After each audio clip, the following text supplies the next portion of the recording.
ಎಲ್ಲರಿಗೂ ನಮಸ್ಕಾರ. Welcome back to Shruti Girish vlogs.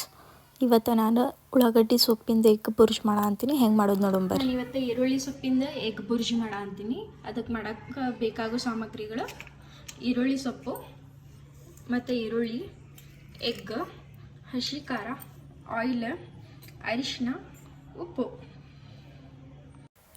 First ಒಂದು ಬಾಳ್ಗಿ ತೊಗೊಂಡು ಅದಕ್ಕೆ ಒಂದು ಸ್ವಲ್ಪ ಆಯಿಲ್ ಹಾಕ್ಕೊಂಡು, ಆಯಿಲ್ ಬಿಸಿ ಆದ್ಕೊಳ್ಳೇನ ಜೀರಿಗೆ ಹಾಕ್ಕೋಬೇಕು.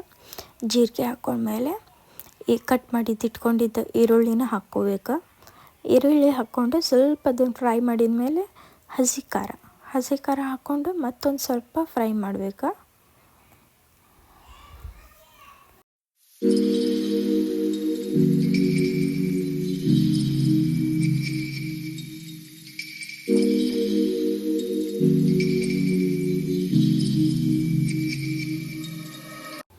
ಆಮೇಲೆ ರುಚಿಗೆ ತಕ್ಕಷ್ಟು ಉಪ್ಪು ಹಾಕ್ಕೋಬೇಕು. ಉಪ್ಪು ನಿಮ್ದು ಎಷ್ಟು ಬೇಕು ನೋಡಿ ಅಷ್ಟು ಹಾಕ್ಕೋರಿ. ಉಪ್ಪು ಭಾಳ ಹಿಡ್ಸೋದಿಲ್ಲ ಉಪ್ಪು ಇದಕ್ಕೆ. ಆಮೇಲೆ ಸ್ವಲ್ಪ ಅರಿಶಿನ ಹಾಕ್ಕೋಬೇಕು. ಅರಿಶಿನ ಹಾಕ್ಕೊಂಡು ಫ್ರೈ ಮಾಡ್ಕೊರಿ. ಮತ್ತೊಂದು ಸ್ವಲ್ಪ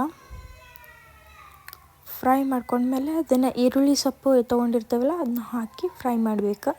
ಅದು ಈರುಳ್ಳಿ ಸೊಪ್ಪು ಪೂರ್ತಿ ಮೆತ್ತಗಾಗಬೇಕು. ಅಲ್ಲಿ ತನಕ ಏನು ಮಾಡಬೇಕು, ಫ್ರೈ ಮಾಡಬೇಕು. ಫ್ರೈ ಮಾಡಿದ್ಮೇಲೆ ಇದು ಎಗ್ನ ಒಡೆದಿಟ್ಕೊಂಡಿನಿ. ಆ ಒಡೆದಿಟ್ಕೊಂಡ್ಮೇಲೆ ಹಿಂಗಾಗತ್ತೆ. ಅದನ್ನಿಷ್ಟು ಎಗ್ನ ಅದು ಬಾಳ್ಗೆಗೆ ಹಾಕೊಂಡ್ಬಿಡ್ಬೇಕು. ಇದು ತಳ ಹಿಡಿಲಾರ್ದಂಗೆ ಏನು ಮಾಡ್ಬೇಕು, ಕೈ ಆಡಿಸ್ಕೊತ ಇರಬೇಕು. ಅಂದರೆ ನಮ್ಗೆ ಬಿಡಿ ಬಿಡಿ ಬಿಡಿ ಎಗ್ ಬುರ್ಜಿ ಥರ ಬರುತ್ತದೆ. ಇದು ಬುರ್ಜ್ ಮಾಡೋದು ಭಾಳ ಸಿಂಪಲ್ ಐತಿ. ನೀವು ಮನೆಯೊಳಗೆ ಟ್ರೈ ಮಾಡಿ. ಎಲ್ಲರಿಗೂ ಲೈಕ್ ಆಗುತ್ತೆ. ಹೆಂಗಾಗಿತ್ತಂತ ನಂಗೆ ಕಮೆಂಟ್ ಮಾಡಿ ಹೇಳ್ರಿ.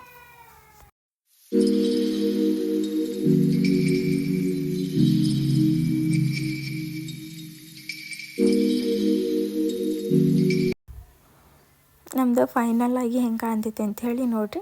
ನೀವು ಮನೆಯೊಳಗೆ ಟ್ರೈ ಮಾಡಿ ಹೆಂಗಾಗಿತ್ತು ಅಂಥೇಳಿ ನಂಗೆ ಕಮೆಂಟ್ ಮಾಡಿ ತಿಳಿಸ್ರಿ. ಇಷ್ಟ ಆಗಿದ್ರೆ ಲೈಕ್ ಮಾಡಿರಿ, ಶೇರ್ ಮಾಡಿರಿ, ಸಬ್ಸ್ಕ್ರೈಬ್ ಮಾಡಿರಿ. ಮತ್ತು ನಾನು ನಿಮ್ಗೆ ನೆಕ್ಸ್ಟ್ ವ್ಲಾಗ್ನಾಗ ಸಿಗ್ತೀನಿ. ಅಲ್ಲಿವರೆಗೂ ಟೇಕ್ ಕೇರ್, ಬಾಯ್.